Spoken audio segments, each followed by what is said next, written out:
It has been such a pleasure to be here today. Prior to even getting here, I mean, the warfare was horrendous. Yes. Absolutely horrendous.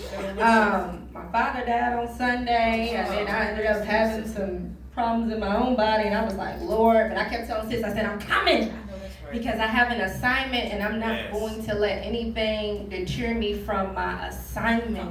And so I'm glad to be here. I'm glad to see the fire on today. Because this has been incredible. Like the Lord showed me deliverance happening. He showed me words being spoken. So I'm like, my God, this is just off the chain. But like sis was saying, so my name is Prophetess Bre Smith, or you can call me Bre, doesn't really matter. I'm originally from Louisville, Kentucky. Most people don't know that black people live in Kentucky, but they do. We do exist. I grew up in the city, so I did have shoes. A lot of people don't think we have shoes for some reason, but hey, I grew up in Louisville, Kentucky. I grew up actually in an abusive household. My father was actually abusive to my mother and to me, physically, emotionally, mentally. And so growing up, that is what my household was like, just very chaotic and unstable. And I remember growing up, my father would call me out my name, like Little B's, all the time. And I was just like, my God, like this is who I am. And so I really allowed that to define who I was as a person. And I remember one time he had gotten so mad at me, he literally said, I wish I flushed you down the toilet. And so it was at that moment that my total self-esteem, anything that I had built that was a part of my identity, I literally allowed that to just shape who I was. And so as I got older, right, and I began to date people, and I'm going to say people because at that time I was very broken, so I'm dating men and women because I'm thinking like, ooh, they're going to love me on the other side. And it's like, no, girl.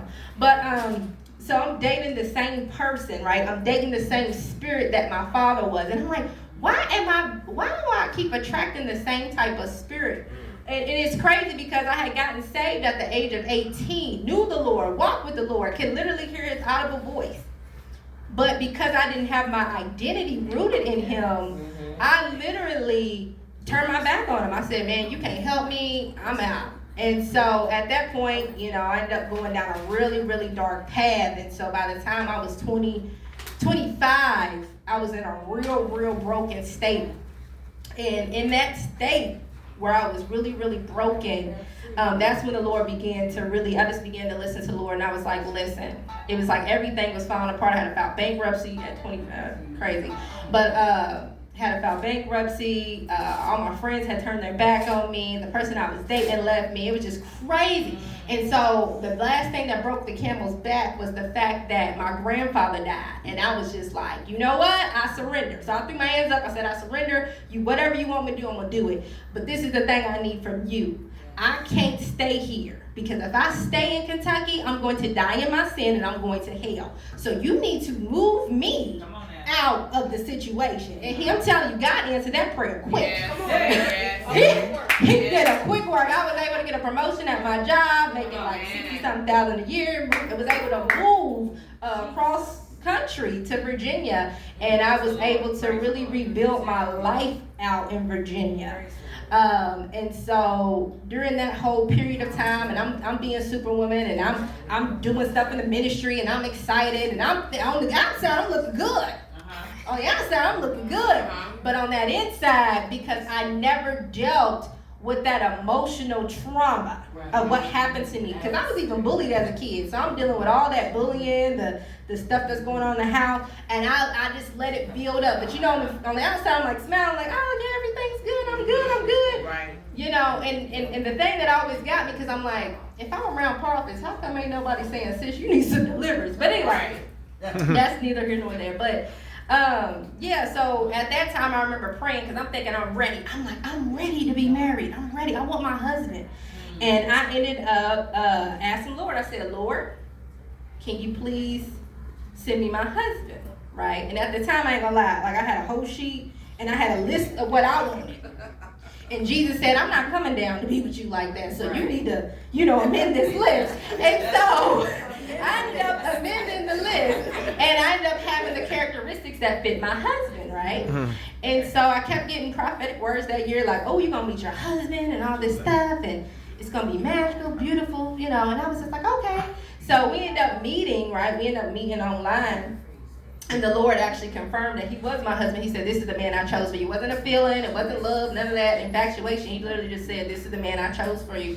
And I said, okay. And me, being me, because I was like, Lord, I'm not about to sit here and have nothing in the closet waiting on me, so I need you to reveal to me what this man is, like what's going on. And so next thing you know, because I kept saying something ain't right, something off with him. And that's when I asked him, I said, what's going on with you? And I know he was probably like, what are you talking about? And I said, something off. What you got? You got a disability or something? And so he was like, yes. He said he has Asperger's, which is a higher function of autism. And at that moment, I'm not gonna lie, I didn't tell him on the phone, but I got out that phone, I boo-hoo cried. I boo-hoo cried like a baby, because I was like, Lord, this is not the man that I had planned to be with. Like, what did you just do? Glad I'm with them though, but it was just like, that was just the initial thought in my mind. And so after that, our relationship dynamic changed. And so at that point in time, I really became rude to him, because in my mind I'm like thinking, I can't let this dude, I can't submit to this man. Like, how you submit to a man that's disabled? Like, is he gonna be able to really function and run a household? So I'm sitting here just like talking down to him. I'm being very controlling. He's like, yeah. I was being very controlling. So when Prophet Lester was talking about that Jezebelic spirit, like I literally had that, but was unaware that I had that. And so, we're arguing back and forth. We cannot literally talk. Our communication was so jacked up. It was just like, I was like, really? You don't understand what I'm saying? Click, So eventually, when it was time for us to get married, and we did get married, I remember coming to him that week and I said, listen, we have to get marriage counseling, because if not, we're not going to make it. And it was crazy, because a lot of people, even like other prophets, was telling me, I see divorce in the spirit. I'm like, okay, why don't you pray for me? You say you see divorce, why don't you pray? Right. You know what I'm saying? But that's what they would do. They say, well, I see divorce in the spirit, all this stuff. And then I had, I felt like our families and friends, there was people that didn't really want us to be together. So you got all these word curses that's going on. And like I said, underneath it all, so I'm dealing with that, and then I'm dealing with everything that's underneath me, that's in me. And so we began our therapy, and then after a couple sessions, I was like, oh, this ain't really you, this is really me, I'm the issue. And so she referred me to go see a trauma therapist. And so when I started to go see that trauma therapist, it was almost like the Lord let me see the ugliness within me. It was like so every time I would look in a regular mirror, it was like a spiritual mirror had opened up. And I could literally see everything ugly and beaten up about myself, and I would just break down crying. I was in so much pain. And it got to the point though, and I knew at that season of my life I was wrestling with God, because my hip broke. Unbeknownst to me, I did not know how my hip broke. Because everybody was like, how did you break? I was like, I don't know. But at the time, nobody else knew. But my hip was broke. And I remember one particular time I was doing a session with my counselor on the phone. And we had just gotten done. And when I'm talking about, she had hit some deep pockets in that counseling session. It's like pouring, like alcohol or salt into a deep festering wound. And I'm letting out a scream so loud. But the thing is, I told my husband to come home. I said, can you please grab me some food? I'm in pain. I can't really do much for myself. Can you just bring me some food? So he brought me some food. It was the wrong food, y'all. Do you know in that moment I snapped on him? I snapped on him. I began to fight him. I was cussing him out. I was saying all kind of things. And I remember trying to howl. So just imagine a person broke. I'm like trying to howl. He running out the house. I'm trying to chase him down the hill. And he get in the car. He yelling at me, cussing me back out. And he driving that car. I'm howling. Man, I come back inside my house. And I swear to you, the way it was almost like, I knew at that point it was an entity, because it was like, I was like, what did I just do? Like literally I said that to myself, and I had to call my homegirl, who was she just got her PhD in licensed clinical social work, and I was talking to her on the phone, and I was like, sis, I don't know what I just did, but I think I just ruined my marriage. And I was telling her everything, and she was like, well, sis, you need to prepare for the worst, because if his family get involved, if the police get involved, if all this stuff get involved, you about to go to jail, and girl, I don't know what's going to happen to you after that. So I'm like, oh my God. And so all I could do was pray. I prayed, and I said, God, I know I did wrong, but I need help. I said, I need help. And also right now I'm in a lot of pain, so keep please send my husband back. So next thing you know, my husband comes back home about 10, 15 minutes later to take me to the doctor. And I looked at him, and it's funny because he said the Lord told him to come back, because he said he wasn't coming back. He said, the Lord told me to come back and get you. And I said, oh, thank you, God. That this man actually listened, because he had every right. He could have sat there and said, I'm leaving you. I don't care nothing about this. This got something to do with you and your issues. Right. But he chose to love me through that whole entire process. And he took me to the doctor, but it was a very humbling experience, because I felt like what he was doing for me is something that older couples do. So like he had to bathe me. He had to make sure I ate, because I couldn't really cook, because I couldn't stand on no legs.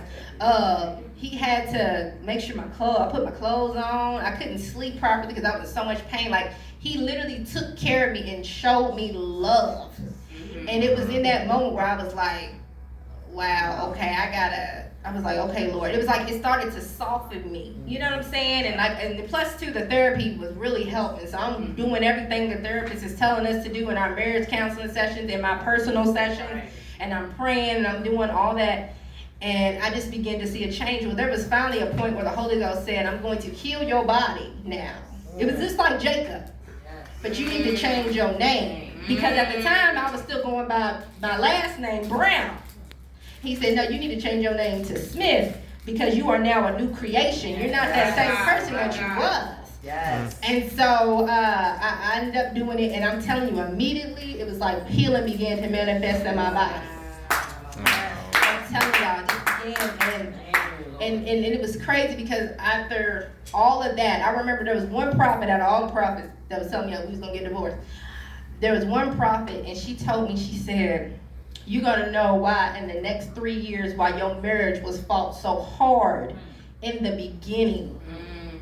And I'm like looking at it right now, like this right here is a part of this marriage ministry that me and him have, to be able to help other people to be like, you can overcome. Now, I'm not saying if you because I'm one of those people, I preach this all the time on our podcast, if you're in a dangerous situation, get out. I'm never going to tell you to stay. But I'm saying, like, we fought for our marriage. Like, we fought for it.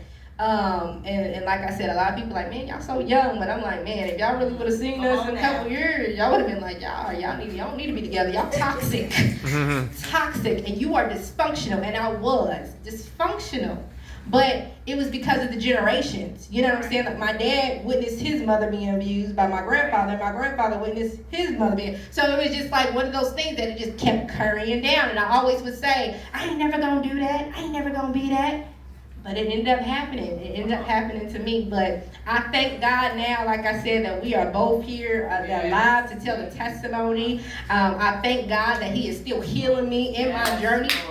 I thank God that He has taught us how to communicate, I have a deeper love and respect for Him now than I did when we first got together. So when I can honestly say, like, I'm honored to say that this man is my husband. Yes. And I can finally say, yes, I can submit to him as a wife. Right. Because it was like, because of that humbling process that God had to take me through. And so I just pray that this really encouraged y'all today. Yes. Definitely at the end, if y'all want some prayer or you just want to talk to us about our testimony, please come up. We would love to do that as well. But thank you guys. Thank you.